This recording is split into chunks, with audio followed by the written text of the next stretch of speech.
দাওয়াত দিলেন 950 বছর মানুষকে ধরে ধরে বুঝাইলেন বারবার নবীকে গালমন্দ করে এক আল্লাহর কথা অমান্য করে দেয় 950 বছর কালেমার দাওয়াত দিয়ে মাত্র 80 থেকে 82 জনা ঈমানদার হয়। কয় জনা কত বছর 950 বছর। এ মুসলমান বাবাজিরা ভাইরা আমার সঙ্গে সঙ্গে নূহ নবী আর সহ্য করতে পারে না, আল্লাহ পাকের দরবারে হাতটা তুলে দোয়া করতে শুরু করলো আর আল্লাহ পাককে বলল, আল্লাহ পাক নূহ নবীর কথাটা কোরআন পাকে রেকর্ড করে দিল। পারা নম্বর 29 সূরার নাম সূরা নূহ, পৃষ্ঠা নম্বর 11 লাইন নম্বর 6, ডান দিকের পৃষ্ঠায় রয়েছে, নজর মেরে দেখতে ভাই।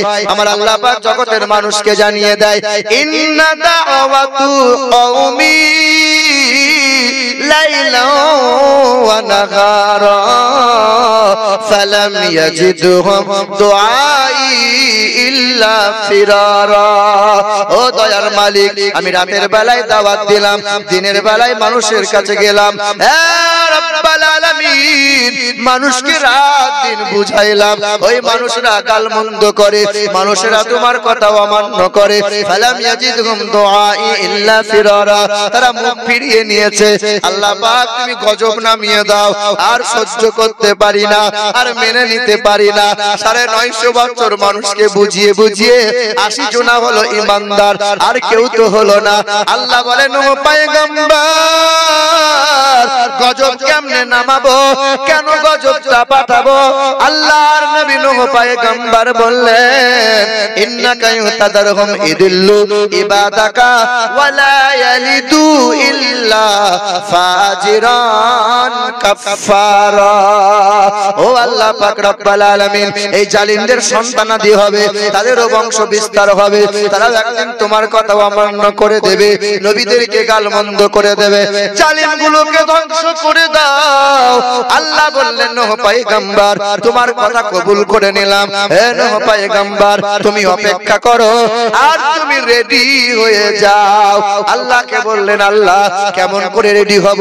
আল্লাহ পাক বললেন, নূহ পয়গম্বর তুমি রেডি হও, নৌকা তৈরি করে নাও। আল্লাহকে বললেন, আল্লাহ স্টিলের নৌকা তৈরি করব না কাঠ দিয়ে নৌকা তৈরি করব? আল্লাহ বললেন, পয়গম্বর তুমি তোমার নৌকাটা কাঠ দিয়ে বানাও। আল্লাহকে জিজ্ঞাসা করলেন, আল্লাহ কোন কাঠ দিয়ে নৌকা তৈরি করব? হে মুসলমান, সঙ্গে সঙ্গে আল্লাহ পাক বললেন, ও নূহ পয়গম্বর তোমার নৌকাটা শাল কাঠ দিয়ে তৈরি করে নাও। শাল গাছ সর্বপ্রথম পৃথিবীতে এসেছিল নূহ নবীর জামানায়, আল্লাহ পাঠিয়েছিলেন। ওই নূহ নবী শাল গাছ খুঁজলেন, শাল গাছ যখন তার নজরে পড়লো না, আল্লাহকে বললেন, আল্লাহ শাল গাছ তো পৃথিবীতে নাই।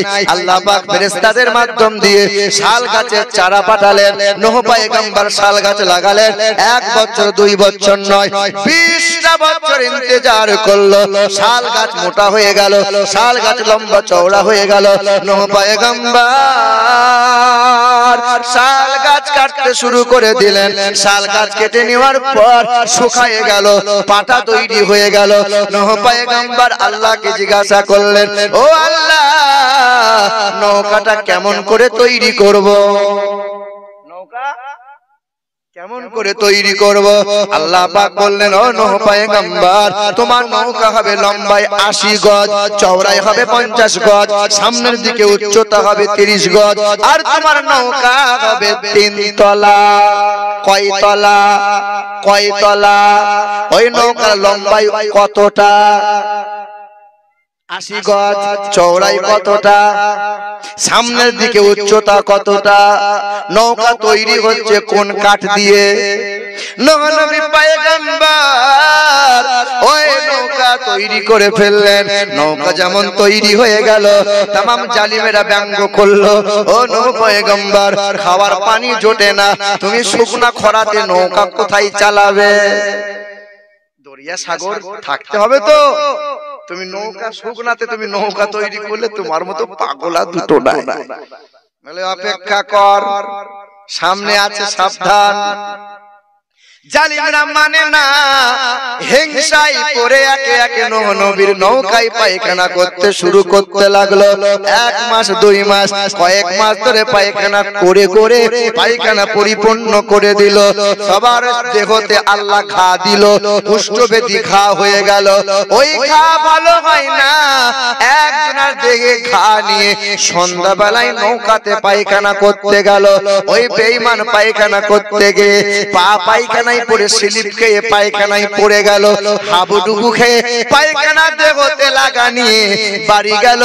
বাড়ি গিয়ে যেমন গোসল করে নিল, ভাই বোনেরা তাকিয়ে দেখে দেহে ঘা ছিল, সব ঘা মুছে গেল। বলে কি মলম লাগালি তুই? বলে সাংঘাতিক মলম, ওই নৌকাতে আছে। তাই নাকি? বলে হ্যাঁ।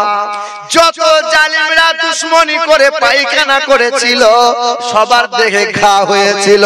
ওই ঘাকে ভালো করার জন্য সবাই একে একে নূহ নবীর নৌকাতে গেল।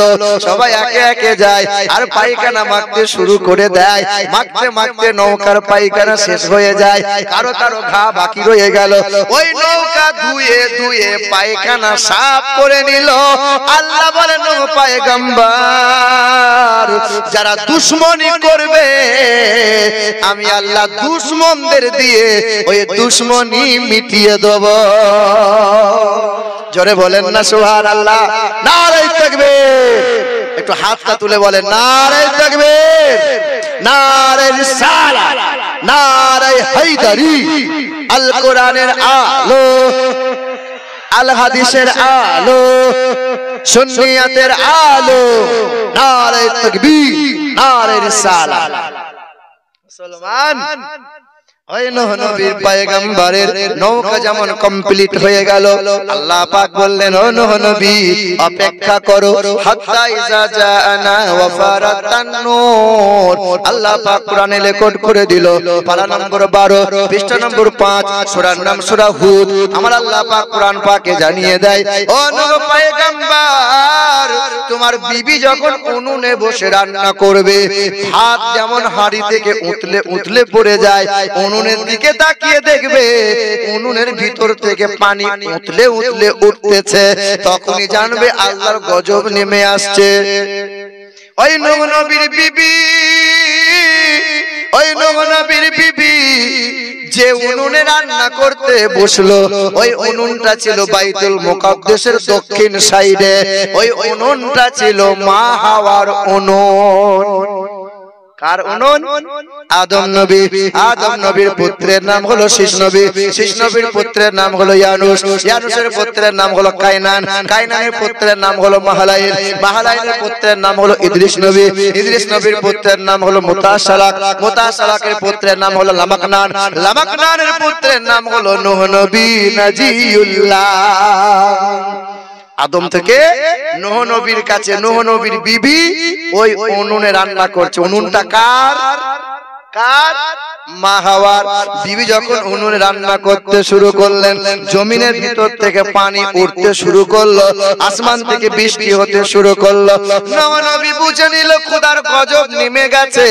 সঙ্গে সঙ্গে নৌকার সামনে দাঁড়ালো, ও আল্লাহ পাক 3 তলা নৌকা বানিয়েছি, 3 তলা নৌকাতে কাকে কাকে নেব?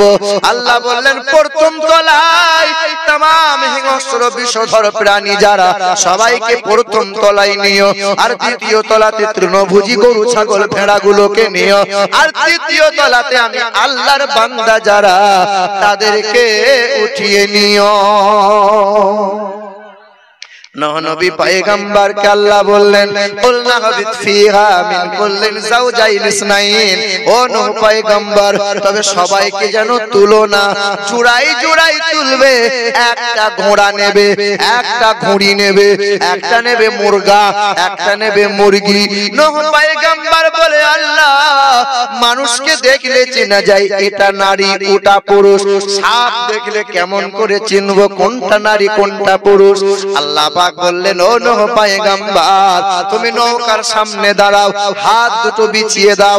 ডান দিক দিয়ে যে পশুটা লাফ দিয়ে নৌকার মধ্যে উঠে যাবে, জেনে রাখবে ওই পশুটা হলো পুরুষ।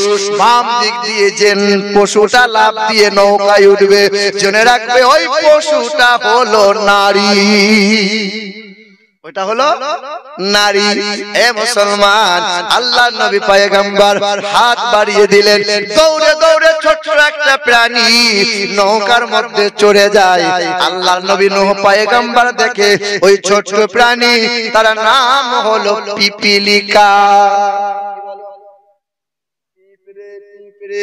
আল্লাহ পাক 114টা সূরার মধ্যে একটা সূরা দিয়েছেন, সূরাটার নাম হলো সূরা নামাল। আল্লাহ বলেন, পিঁপড়েও আমি আল্লাহর জিকির করে, তাই পিঁপড়েকে যেন মারবি না, নৌকার মধ্যে তুলে নিবি। ব্যাঙ সবচেয়ে আমি আল্লাহর জিকির করে, ব্যাঙ যেন আল্লাহর বান্দা, তোরা কোনোদিন মারবি না। কে কে? ব্যাঙ। যখন ইব্রাহিম নবীকে আগুনে ফেলেছিল নমরুদ বাদশা, সবাই মুখ ফিরিয়ে নিয়েছিল। এই গিরগিটি বলেছিল, ঠিক হয়েছে, ঠিক হয়েছে। দেখবেন মাথা তোলে আর নামে না গিরগিটি। ঠিক আছে এ বাবা, ব্যাঙ বলেছিল, আল্লাহ আমার দেহে যত পানি আছে মুখ দিয়ে উগলে আগুনে ফেলেছি। ব্যাঙ বলেছিল, জানি আল্লাহ এই কঠিন আগুন আমার সামান্য পানিতে নিভবে না, কিন্তু তারপরেও আমি বুঝিয়েছি মালিক, আমি তোমার নবীর দিকে আছি, আমি বেঈমানদের দিকে না। তাই তো নবী বলেছেন, ব্যাঙ খোদার খুব বেশি জিকির করে, ব্যাঙ যেন কোনো সময় মেরো না। এই মুসলমান শিক্ষিত বন্ধুরা আমার, শুধু মানুষেরা, আর একটা ব্যাঙ আছে দেখবেন, ওই ব্যাঙটাকে বলা হয় কুলা ব্যাঙ। ওই ঘরের পাঁদারে আশেপাশে থাকে না, ওই ব্যাঙ গুলোকে সাপ কোনোদিন খায় না। ওদের দেহে একটা দুর্গন্ধ বার হয়, ওদের পায়খানায় পেশাবে একটা দুর্গন্ধ বার হয়। ওই দুর্গন্ধ এসিডের মতো কাজ করে, আর ওই ব্যাঙ যেখানে থাকবে সেখানে বিষধর সাপ কোনোদিন আসতে পারবে না। এ মুসলমান বাবাজিরা, ভাইরা আমার, নূহ নবী পয়গম্বর সর্বপ্রথমে দেখলেন পিপিলিকা ওই নৌকার মধ্যে উঠে গেল। বনের রাজা সিংহ দৌড়ে দৌড়ে আসে, আল্লাহর নবী নূহ পয়গম্বর ভয়ে লুকিয়ে যায়। ও আল্লাহ পাক, সিংহ যদি নৌকার মধ্যে উঠে যায় অন্যান্য প্রাণীগুলোকে খেয়ে শেষ করে দেবে। আল্লাহ বললেন, নূহ পয়গম্বর ভয় খেও না, ভয় খেও না, ঘাবড়ে তুমি যাইও না, ঘাবড়ে তুমি যাইও না। ওই সিংহের কপালে হাত দাও। নূহ পয়গম্বর সিংহর কপালে হাত দিয়ে দেখতে পায় সিংহর কপাল গরম। এই যে মানুষের গায়ে হাত দেবেন যখন দেহ গরম, মানে জ্বর এসেছে। সর্বপ্রথম আল্লাহ ওই জ্বরটা পৃথিবীতে দিয়েছিল কবে? ওই নূহ নবীর জামানায় সিংহর শরীরে পৃথিবীতে সর্বপ্রথম জ্বর এসেছিল। আল্লাহ বলেছিল, নূহ পয়গম্বর যতদিন তোমার নৌকা ভাসবে ততদিন সিংহর গায়ে জ্বর থাকবে, ও দুর্বল হয়ে যাবে, লাফা ঝাপা করবে না। ওই দিন হতে জ্বর শুরু হয়ে গেল। এ মুসলমান বাবাজিরা, ভাইরা, সিংহকে নৌকার মধ্যে তোলা হলো। দেখে লতার মতো বেঁকিয়ে বেঁকিয়ে একটা প্রাণী আসে, কি নাম জানো? সাপ। সাপ। নূহ পয়গম্বর বলে, আল্লাহ বিষধর সাপ যে নৌকাতে নিতে পারবো না। আল্লাহ বলে, নূহ পয়গম্বর যতদিন তোমার নৌকাতে সাপ থাকবে ততদিন কাউকে দংশন করবে না, তবে বিষধর সাপকে বাঁচাতে হবে। কারণ আল্লাহর বান্দাদের ক্যান্সার হয়, ক্যান্সার, ওই ক্যান্সারের ভ্যাকসিনটা, কেমোটা বিষধর সাপের বিষ থেকে তৈরি হয়। দরকার না? হে মুসলমান বাবাজিরা, বাঘ ভাল্লুক উঠে গেল, গরু ছাগল সব উঠে গেল, একে একে সবাই উঠে গেল। সর্বশেষে একটা প্রাণী দৌড়ে দৌড়ে আসে, তার নাম হলো গাধা। গাধা সামনে দুটো পা নৌকাতে দেয়, দুটো পা নিচের দিকে রাখে। নূহ নবী পয়গম্বর বলে, এই গাধা নৌকার মধ্যে কেন ওঠো না? বলে, উঠতে যে পারি না, নিচের দিকে তাকান। নূহ নবী তাকিয়ে দেখে গাধার পিছনে ইবলিস শয়তান লেজ ধরে টেনে আনছে। শয়তান তুই এখানে কি রে? সব জায়গায় জ্বালাবি, তুই এখানে কি করবি? ইবলিস বলে, ও নূহ নবী, আল্লাহকে জিজ্ঞাসা করো। আল্লাহ ইবলিস শয়তান নিয়ে কি করব?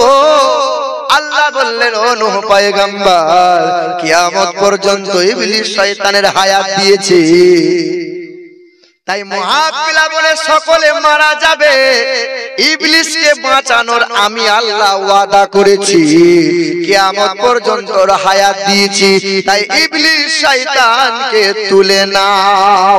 হে মুসলমান, আমি আবার আপনাদের জিজ্ঞাসা করিনি, ওই নূহ নবীর নৌকা কোন কাঠ দিয়ে তৈরি হলো? ওই নূহ নবীর নৌকাটা হলো কয়তলা? ওই নূহ নবীর নৌকা সামনের দিকে লম্বাই কত গজ? ওই নূহ নবীর নৌকা চওড়াই কত গজ? সামনের দিকে উচ্চতা কতটা? ওই নূহ নবীর বিবি যে উনুন রান্না করছিল, ওই উনুনটা কার উনুন? মা হাওয়ার। ওই নূহ নবীর নৌকাতে সর্বপ্রথম যে প্রাণীটা উঠেছিল, ওই প্রাণীটার নাম কি? ওই নূহ নবীর নৌকাতে সর্বপ্রথম শেষে যে প্রাণীটা উঠলো, ওই প্রাণীটার নাম কি? ওই নূহ নবীর জামানায় সর্বপ্রথম কোন রোগটা এলো? জ্বর। জ্বর। এ মুসলমানের ছেলেরা আল্লাহকে জিজ্ঞাসা করলেন, দরবারে বললেন, আল্লাহ সবাই তো উঠে গেছে, নৌকার ড্রাইভার কে হবে? নৌকাটা চলবে কেমন করে? আল্লাহ পাক বললেন, নূহ পয়গম্বর এই দোয়াটা পড়ে নাও, ওয়াকালার কাবু ফিহা বিসমিল্লাহি মাজরিহা ওয়া মুরসাহা ইন্না রাব্বি লাগাফুরুর রহিম। নূহ নবী পয়গম্বর দোয়া যেমন পড়ে নিল, সঙ্গে সঙ্গে নূহ নবীর নৌকা চলতে শুরু করলো। নৌকা যায় যায়, একদিন দুই দিন নয়, ওই নৌকাটা ভেসে ছিল 6 মাস। 6 মাস নৌকা ভেসে রইল 6 মাস। ওই নূহ নবীর নৌকা আপনাদের এই দিক দিয়েও গিয়েছিল, 3 তলা নৌকাটা ওই বাংলাদেশ মায়ানমার চীন হয়ে ওই নূহ নবীর মহাপ্লাবনে বন্যার কারণে খোদার ঘর কাবাটা ভেঙে গিয়েছিল, তাই তো কাবা দেখে আর চিনতে পারা যায় না কোন জায়গায় কাবা। ওই নূহ নবীর নৌকা 6 মাস ভাসতে ভাসতে আল্লাহর ঘর কাবার কাছে গিয়ে আল্লাহর ইশারায় 7 বার তাওয়াফ করে নেয়। এ মুসলমান বাবারা, ভাইরা আমার, ওই নূহ নবীর পয়গম্বরের নৌকা যদি পাহাড়ের গায়ে ঠেকেছিল, নূহ নবী কাককে বলল, হে কাক, একবার উড়ে উড়ে দেখে আসো এই বন্যার পানি কোথায় আছে নাকি। কাক উড়ে যায় তো ঘন্টা খানিক গেল আর আসে না। বলে, কবুতর তুমি একটু দেখে এসো তো। তো পায়রা যেমন উড়ে যায়, তো পায়রা ছুটে এসে বলে, ও নূহ পয়গম্বর, বন্যার পানি আর কোথাও নাই। তখন দেখছে কাক উড়ে উড়ে আসছে। বলে, কাক কোথায় ছিলি? বলে, অনেক দুম্বা ছাগল ঘোড়া মরেছিল, লোভ সামলাতে পারি না। কাক কেন কালো জানেন? অন্যান্য প্রাণীর কালো সাদা বহু রকম রং হয়, কিন্তু কাক কোনদিন সাদা লাল ব্লু হবে না, ও কালোই হবে। কেন জানেন? ওর গায়ে সুলাইমান আলকাতরা দিয়ে দিয়েছিল। সুলাইমান নবীর কাছে হুদহুদ পাখিটা থাকতো, এই কাছাকাছি থাকতো, তো কাক দেখে খুব জ্বলন হতো, শালা ও থাকবে, ওকে যে কোনো উপায়ে সরাতেই হবে। তো হুদহুদকে সুলাইমান জিজ্ঞাসা করছে, হুদহুদ তোমার পাখনাগুলো ঝলসানো পুরানো পুরানো কেন? বলে, সুলাইমান নবী, আমি আকাশের উচ্চ চূড়ায় উঠতে পারি, আমি এত পরিমাণে আকাশে উঠতে পারি, এত দূরে যেতে পারি, অন্যান্য পাখিরা যেতে পারে না, তাই সূর্যের আলোতে আমার পাখনাগুলো ঝলসে যায়। তুমি এত উঁচু উঠতে পারো? বলে, হ্যাঁ। বলে, তুমি একবার দেখে আসতে পারো ওই মরুভূমির কোন জায়গাতে পানি আছে আকাশে উড়ে, দূর থেকে দেখে পারবে বলতে? বলে, হ্যাঁ। হুদহুদ পাখি উড়ে চলে গেছে মরুভূমিতে কোন জায়গায় পানি আছে দেখে এসে খবর দেবে। এই সুযোগে কাক তখন সামনে এসে বলছে, আপনাকে ভালো টুপি পরাচ্ছে ওই পাখিটা, তো সুলাইমান বলে, কাক তুই কি বলতে চাইছিস? তার কারণ সুলাইমান সবার সাথে কথা বলতে পারত। কাক তখন বলছেন যে হুদহুদ পাখি আপনাকে কেমন মিথ্যা কথা বললো বলুন তো। কিরকম? বলে ও যদি আকাশ থেকে কত দূর, কত কিলোমিটার দূরে মরুভূমির পানি আছে দেখতে পারে, তাহলে ওর যখন শিকারী জাল ফেলে মরার ফাঁদ থেকে তো বাঁচতে পারে না। সুলাইমান বলছে হ্যাঁ তা তো বটে, তাহলে তো আমাকে টুপি পরাচ্ছে নাকি দেখি। হুদহুদ পাখি উড়ে এসেছে, কাক তখন চুপ করে বসে আছে, দেখি কি হয়, মজা লব, আমি ওই জায়গায় দখল করবই। কাক জ্বলন, হিংসা। হুদহুদ পাখি উড়ে এসেছে, সুলাইমান বলছে হুদহুদ তুমি যে এত দূর উড়ে কয়েকশো কিলোমিটার দূরে পানি আছে কি না তা দেখতে পারো, তা তুমি মরার ফাঁদ থেকে বাঁচতে তো পারো না। শিকারী যখন জাল ফেলে তখন তো উদ্ধার হতে পারো না, তখন তো দূর থেকে দেখতে পাও না। তখন হুদহুদ পাখি বলে আইনামা তাকুনু ইদরিকুমুল মাউতু ওয়ালাউ কুনতুম ফি বুরুজিম মুশাইয়াদা। আল্লাহ বলেছেন আসমানে থাকো আর পাতালের গহীন তলে থাকো, মরণের ফাঁদ থেকে কোনো বেটা বাঁচতে পারবে না। সুলাইমান বলেছে হুদহুদ তুই তো ঠিক বলছিস। তাহলে কাক কি এতক্ষণ চালাকি করছিল? আলকাতরা নিয়ে তো দেখি, আলকাতরা নিয়ে কাকের গায়ে ঢেলে দিয়েছিল। সেই দিন থেকে কাক এত কালো, ও কালোই রং হবে, সাদা হবে না। কিন্তু অন্যান্য পাখিরা দেখবেন অন্যান্য কালার হয়, কিন্তু কাক সুলাইমান বদদুয়া দিয়েছিল কালো তো কালো। আর নূহ নবী বলেছিল কাক বদদুয়া রইল, আল্লাহর বান্দা তোকে কোনোদিন কেউ কাছে নেবে না, তোকে ঘৃণা করবে, কিন্তু আল্লাহর বান্দারা কবুতরকে কাছে নিয়ে রাখবে, পাশে রাখবে, কোনোদিন ফেলবে না। ওই আল্লাহর ঘর কাবা ঘর ধ্বংস হয়েছিল, কিন্তু ওই সময় নূহ নবীর একটা ছেলে ছিল। নূহ নবী বলেছিল আই বাবা এই নৌকার মধ্যে চড়ে যা, আল্লাহ পাকের গজবে শেষ হয়ে যাবি রে বাবা। ওই দিন নূহ নবীর ছেলে বলেছিল তোমার আল্লাহর গজব আমি মানি না, তোমার আল্লাহর গজব আমায় ছুঁইতে পারবে না, তোমার আল্লাহকে আমি অস্বীকার করি, মানি না। নূহ নবী বলেছিল আল্লাহ তুমি আমার সন্তানকে গজবে ফেলো না। আল্লাহ বলেছিল নূহ পয়গম্বর যে আল্লাহ মানে না, নবীর কথা স্বীকার করে না, কে কার বেটা কার ছেলে আমি আল্লাহ তা দেখব না। ওয়া জিহাদিন ফি সাবিলিহি ফাতারাব্বাসু হাত্তা ইয়াতি আল্লাহু বিআমরিহি ইন্নাল্লাহা লা ইয়াহদিল কওমাল ফাসিকিন। আমি আল্লাহর গজব নামিয়ে দেব, ওই গজব থেকে কেউ বাঁচতে পারবে না। এ মুসলমানের ছেলেরা, এ আমার আব্বা জান ভাই জানেরা, এ আমার সোনার টুকরো বন্ধুরা, ওই আল্লাহর ঘর কাবা ঘরটা ভেঙে যাওয়ার পর ইব্রাহিম নবী পুনর্নির্মাণ করেছিল। আমার দয়ার রাসূল সাল্লাল্লাহু আলাইহি ওয়াসাল্লাম পৃথিবীতে তখনও আসেন নাই। নবীজির জন্ম হওয়ার 50 দিন আগে ওই কাবা ঘরটা ভাঙতে এসেছিল আব্রাহা বেঈমান বাদশা হস্ত বাহিনী নিয়ে, সৈন্য বাহিনী ভাঙবো বলে পা পা করে এগিয়ে এসেছিল। সেই দিন তোমাদের মতো কোনো পালোয়ান ছিল না, সেই দিন কোনো আন্দোলনকারী বীর ছিল না। আল্লাহ পাক বলেছেন আমি যাকে রাখবো কেউ তাকে ভাঙতে মারতে পারবে না, আর আমি যাকে মারবো বলবো কোনো পালোয়ান ঠেকাতে পারবে না। আব্রাহা বাদশা কাবা ঘরটা ভাঙবো বলে সামনে এগিয়ে আসে,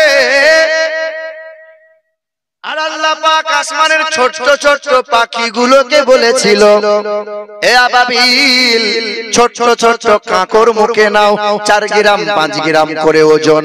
ওই কাঁকর পাখিগুলো মুখে তুলে নিল।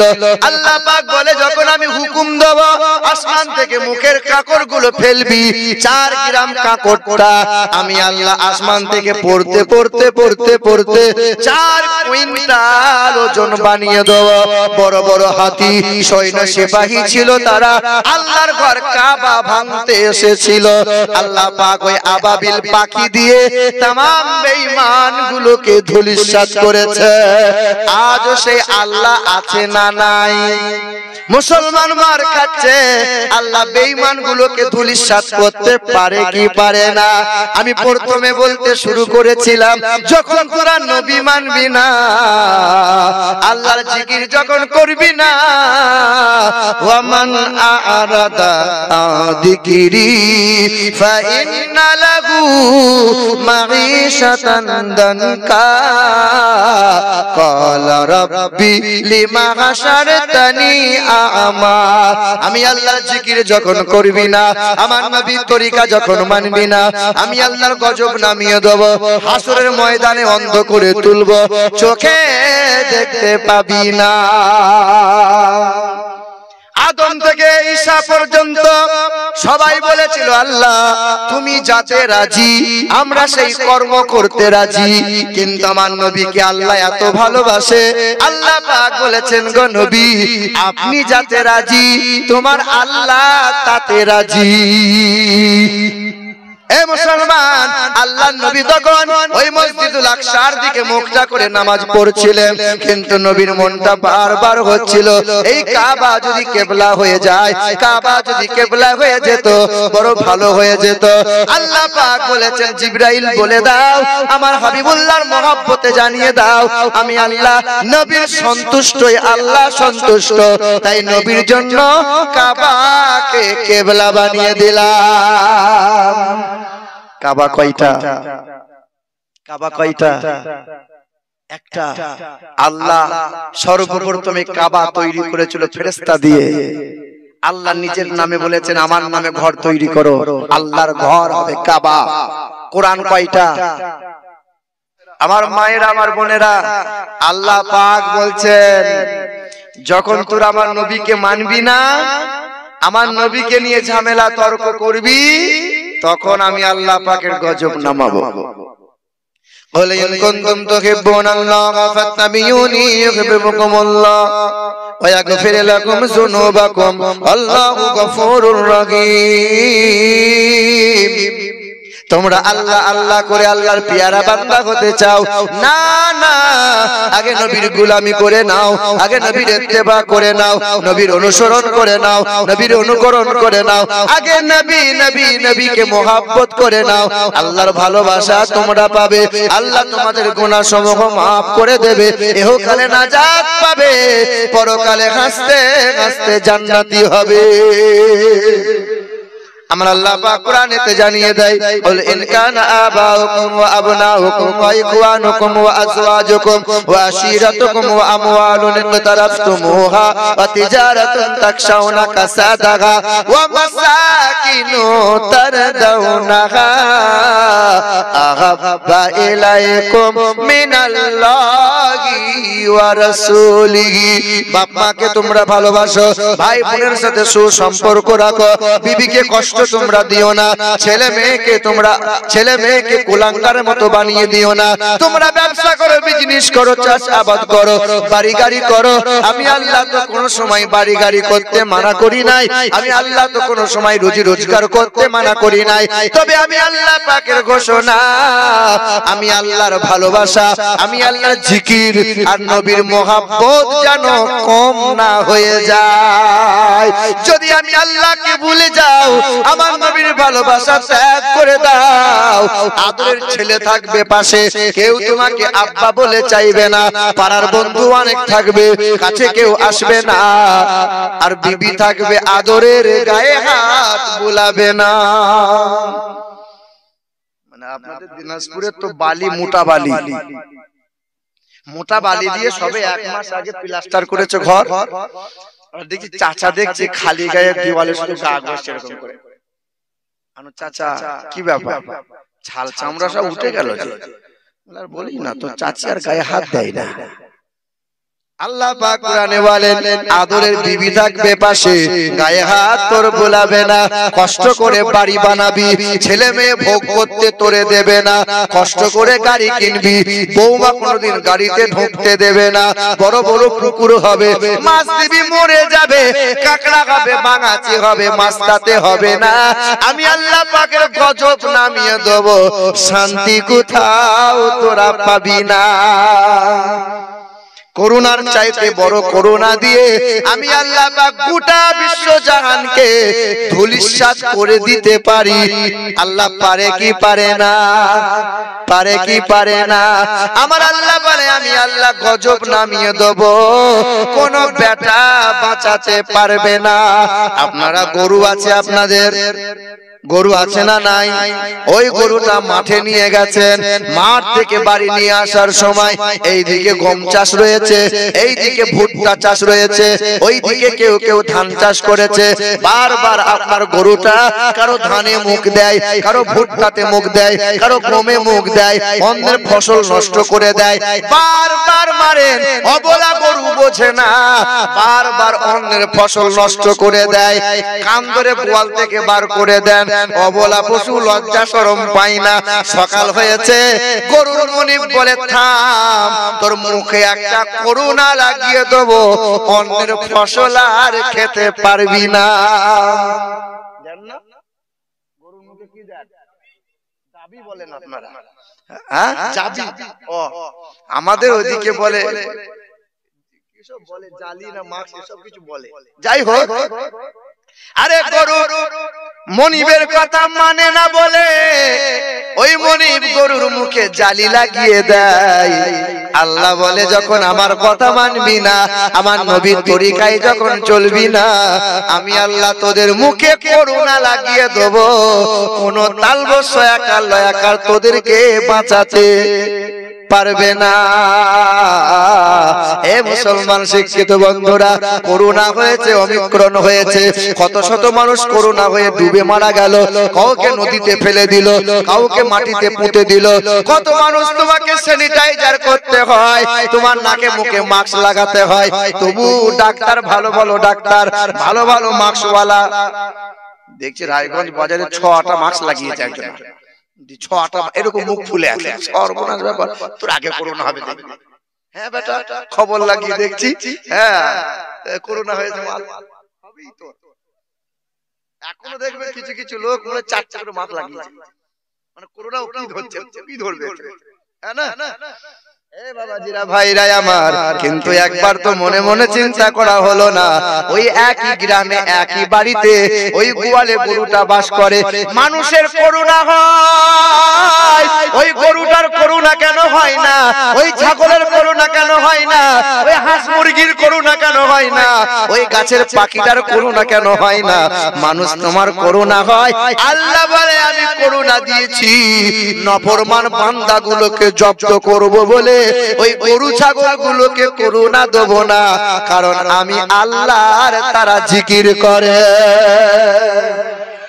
কোরআনেতে আমার আল্লাহ জানিয়ে দেয়, ইসাব্বিহু লিল্লাহি মা ফিস সামাওয়াতি ওয়া মা ফিল আরদ, আসমানে যত প্রাণী আছে, জমিনে যত প্রাণী আছে, तमाम প্রাণীগুলো এক আল্লাহর জিকির করে, নবীর উপর দরুদ পড়ে, আর মানুষ শুধু ফাঁকি মারে। এই যে আপনাদেরকে দেখে মনে হচ্ছে সব ফেরেশতা বসে আছেন, এত সুন্দর টুপি পোশাক, ইসলামী মানুষ, সব এক একটা সাচ্চা পাক্কা মুসলমান। কিন্তু বলেন, কাল সকালে যখন রাস্তা দিয়ে আপনি যাবেন, আপনাকে দেখে মনে হবে আপনি মুসলমান? চুল কেটেছেন তো ইহুদিদের মতো, পোশাক পরবেন তো কাল খ্রিস্টানদের মতো, দাড়ি চেঁচেছেন তো বেঈমানদের মতো, খাবার খাবেন তো দাঁড়িয়ে দাঁড়িয়ে, হাত কোন হাতে খেতে হয়, ডান হাতে না বাঁ হাতে, রায়গঞ্জ বাজারে বাঁ হাতে করে চচ্চা করে চা খাইয়ে নেবেন, দাঁড়িয়ে দাঁড়িয়ে ডান বাম হাতে করে পানি পান করবেন, খাবার খান তো ভেড়ার মতো, পেশাব করেন তো কুত্তার মতো। একজনাও তো নবীর সুন্নাত আমরা মানি না। তাই আমার আল্লাহ বলেন করুণা তোদের হবে, গরু ছাগলের হবে না।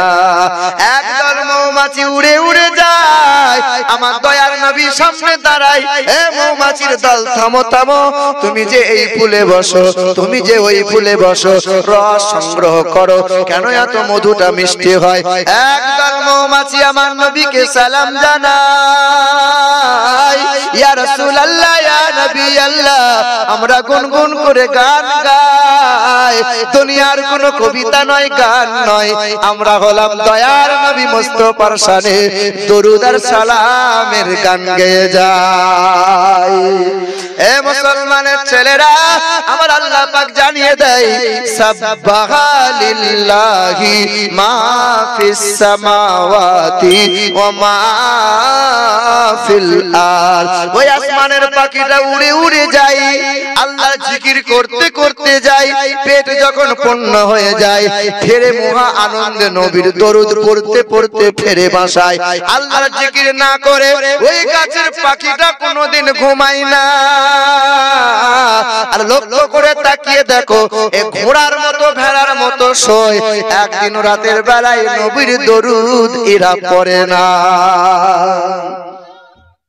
আল্লাহ বলেন, হাদিসে কুদসির মধ্যে এসেছে, আমি আল্লাহ চাই এরা যেভাবে জমিনের উপরে দিন রাত নফরমানি করে, আমি আল্লাহ চাই করুণার মতো বড় করুণা দিয়ে ধূলিসাৎ করে দেবো। কিন্তু আমি আল্লাহ পাক চার শ্রেণীর কারণে এই জমিনের উপরে বড় গজব পাঠাতে পারি না। কয় শ্রেণী? এক নম্বর হলো এই বৃদ্ধ বৃদ্ধা মানুষ যারা শীতের সময় ওযু করে কষ্ট পায় তারা, এই বৃদ্ধ বৃদ্ধা মানুষ যারা নামাজ পড়তে গেলে দাঁড়ালে দেহ কাঁপে তারা, শরীর পা হাতে যন্ত্রণা করে, সিজদা দিতে গেলে কষ্ট হয়, ওই বৃদ্ধ বৃদ্ধা বান্দাদের সিজদার কারণে আমি আল্লাহর বড় দয়া হয়, আমি আল্লাহর বড় মায়া হয়। ওই পাকা দাড়িওয়ালা, পাকা চুল, পাকা দাড়িওয়ালা বৃদ্ধ বৃদ্ধা বান্দাদের সিজদার কারণে আমি আল্লাহ পাপী গুলোকে ধূলিসাৎ করতে পারি না।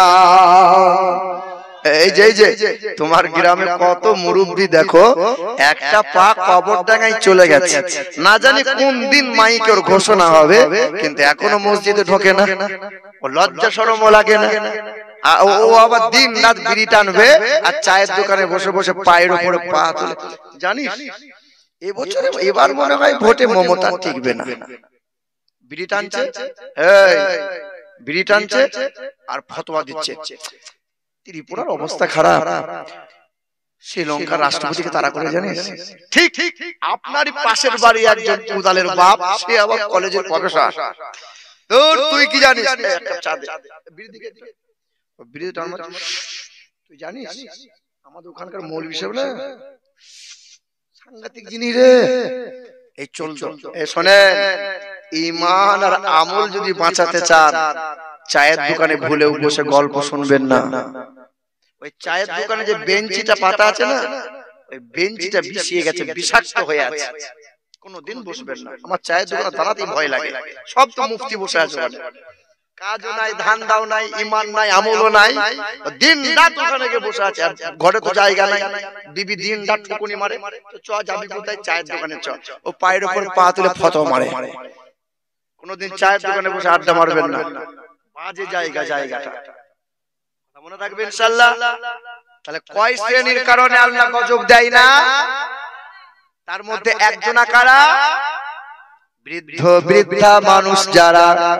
দুই নম্বর হলো নওজোয়ান যুবক অবস্থায় ইবাদত করে যারা, নওজোয়ান অবস্থায় ইবাদত করে যারা, ওই যৌবন ইবাদত, যৌবন অবস্থায় ইবাদত যুবকদের সিজদার কারণে আল্লাহর বড় দয়া হয়, বড় মায়া হয়। ওই পাপী যুবকগুলোকে আল্লাহ ধ্বংস করতে পারে না। ওই যে তোমার ছেলেটার মোবাইল তুমি খুলতে পারবে না, কারণ তোমার ছেলে একটা এমন লক রেখেছে, তোমার খোলার ক্ষমতা নাই। কেন জানো? তোমার ছেলের মোবাইলে ন্যাংটা ছবি আছে। দেখো তোমার ছেলের মোবাইলে ন্যাংটা ভিডিও আছে, গোপনে গোপনে ন্যাংটা ছবি আর ন্যাংটা ভিডিও দেখে। রাত দিন মোবাইলে খোঁচা মারে আর বলছে না কি ওর বাপ এখনো বেঁচে আছে। আমার তো মনে হয় না বাপ বেঁচে আছে। বাপ বেঁচে থাকলে ছেলে কুলাঙ্গার হতো। তোমার ছেলেকে বলে দিও, এই যুবক, যে ছেলেটা রাত দিন ব্লুটুথ কানে হেডফোন গুঁজিয়ে দিন রাত ডিজে হিন্দি গান শুনছো, 40 বছর বয়স হলে তুমি আর কানে শুনতে পাবে না। শোনার জন্য তোমাকে আলাদা করে মেশিন লাগাতে হবে। তোমাকে বলে দিয়ে গেলাম। তোমার ছেলেকে বলে দিও, যে ছেলেটাকে শিশুকাল থেকে তুমি বাপ হয়েছো, ওই যে বাপ ওই নাতিকে দিন রাত মোবাইল দেয়, পুতাকে দিন রাত দে দে মোবাইল দে, দিন রাত খায়। এখনকার এত গ্যাস্ট্রিক কেন, এত পেটের সমস্যা কেন? কেন জানো? এই পেটের খাবার হজম হয় মুখের লালা থেকে। আমরা যখন ধীরে ধীরে খাবার খাই, এক ধরনের গাল থেকে একটা লালা বার হয়, যে লালাটা পেটেতে উপকার করে, হজম শক্তি বাড়ায়। কিন্তু আপনার পুতা, আপনার ছেলেটা মোবাইলে খোঁচা মারছে আর খাবার খাচ্ছে। ধ্যান এই দিকে নাই, ধ্যান ওই দিকে আছে। আপনার মতো ব্যক্তিটা টিভিও দেখছে, সিরিয়ালও চলছে, খাবারও চলছে। আপনার পেটে গ্যাস্ট্রিক হবে না, কার পেটে হবে? এসব অভ্যাসগুলো ত্যাগ করা লাগবে যুবক। মোবাইলে দেখে ব্যভিচার করা বন্ধ করো। কারণ নওজোয়ান যুবকদের কারণে আল্লাহর বড় দয়া হয়। তাই পাপী যুবকগুলোকে আল্লাহ ধ্বংস করতে পারে না। 3 নম্বর হলো ওই মাসুম নিষ্পাপ বাচ্চা যারা, ওই নিষ্পাপ মাসুম বাচ্চা যারা, ওই নিষ্পাপ মাসুম বাচ্চা মায়ের কোলে শুয়ে শুয়ে কান্না করে, বাবা পাপী, মা অপরাধী, অন্যায়ের পর অন্যায় করে যায়। ওই নিষ্পাপ বাচ্চাটার কারণে আমি আল্লাহর বড় দয়া হয়, বড় মায়া হয়।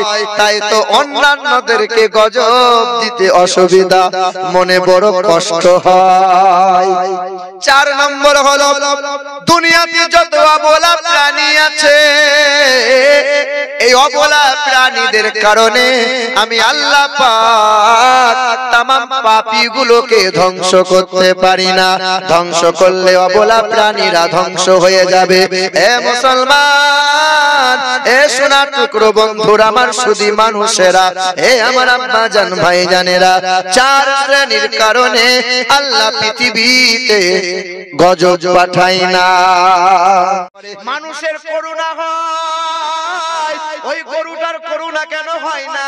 ওই ছাগলের করুণা কেন হয় না? ওই হাঁস মুরগির করুণা কেন হয় না? ওই গাছের পাখিটার করুণা কেন হয় না? মানুষ তোমার করুণা হয়। আল্লাহ বলে আমি করুণা দিয়েছি, নফরমান বান্দাগুলোকে জব্দ করব বলে ওই গরু ছাগলগুলোকে করুণা দেব না।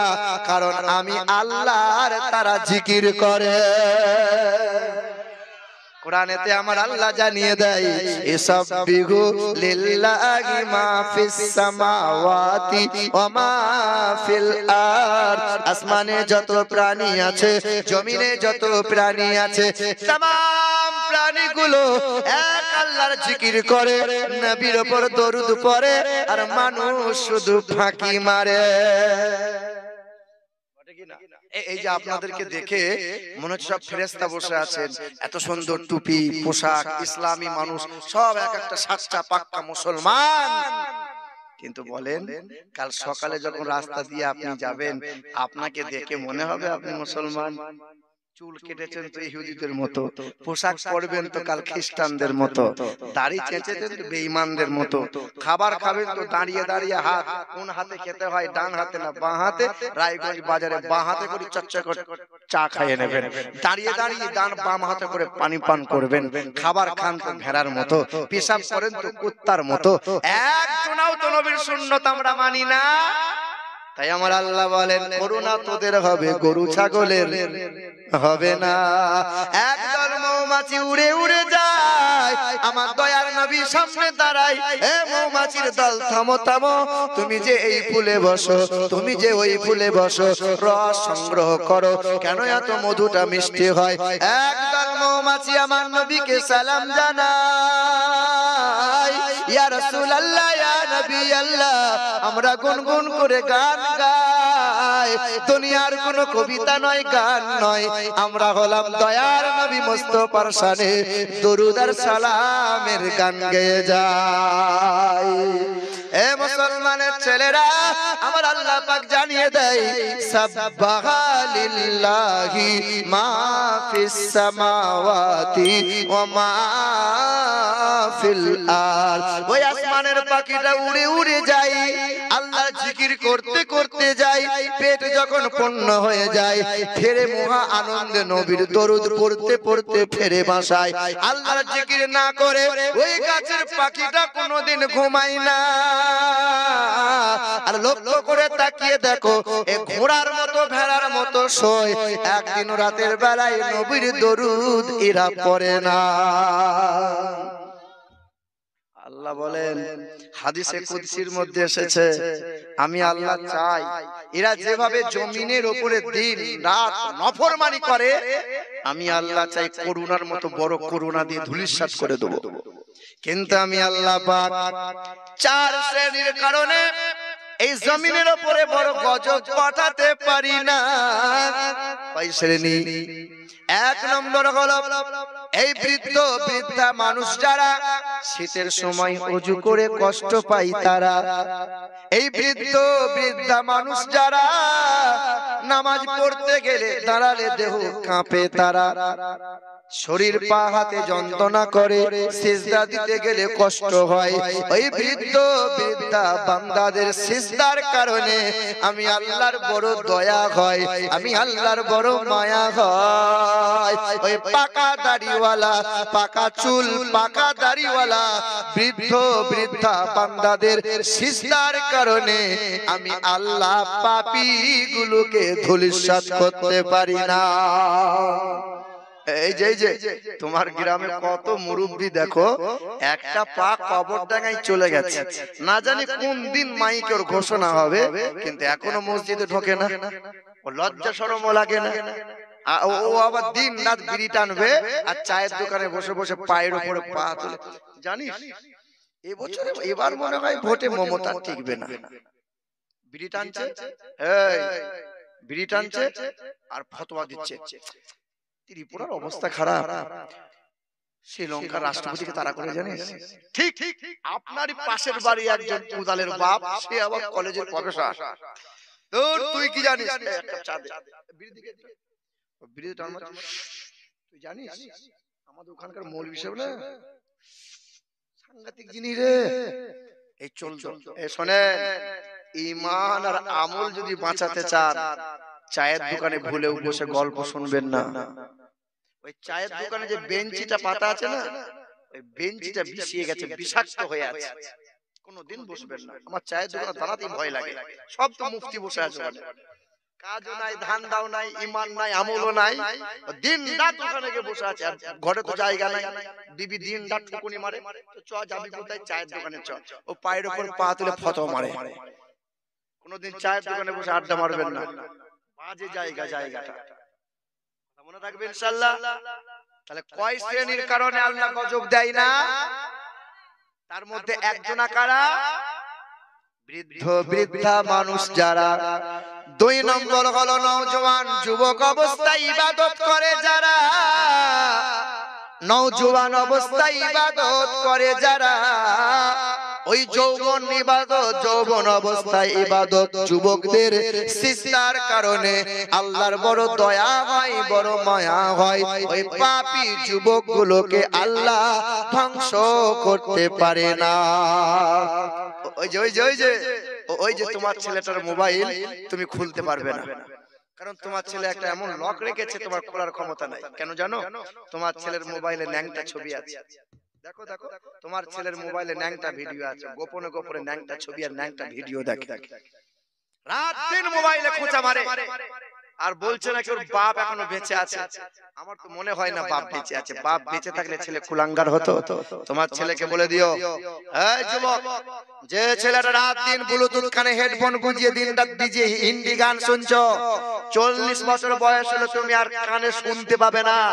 শোনার জন্য তোমাকে আলাদা করে মেশিন লাগাতে হবে। তোমাকে বলে দিয়ে গেলাম, তোমার ছেলেকে বলে দিও, যে ছেলেটাকে শিশুকাল থেকে তুমি বাপ হয়েছো, ওই যে বাপ ওই নাতিকে দিন রাত মোবাইল দেয়, পুতাকে দিন রাত দে মোবাইল দে, দিন রাত খায়। এখনকার এত গ্যাস্ট্রিক কেন? এত পেটের সমস্যা কেন? কেন জানো? এই পেটের খাবার হজম হয় মুখের লালা থেকে।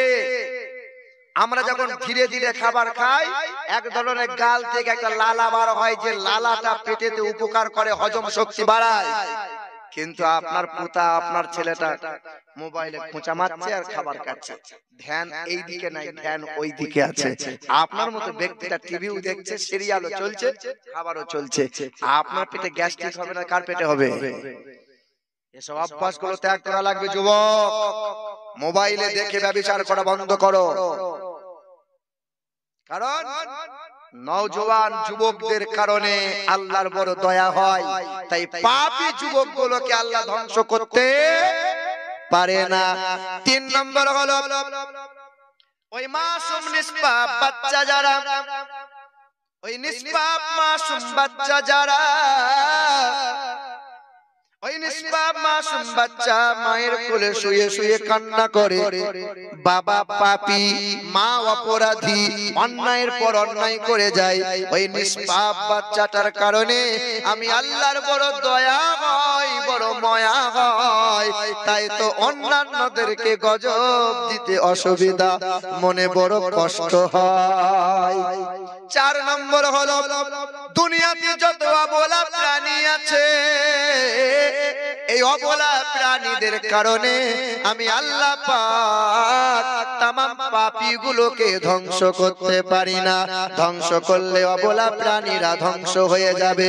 এ মুসলমান, এ সোনা টুকরো বন্ধুরা, আমার সুধী মানুষেরা, এ আমার আব্বা জান ভাই জানেরা, 4 শ্রেণীর কারণে আল্লাহ পৃথিবীতে গজব পাঠায় না।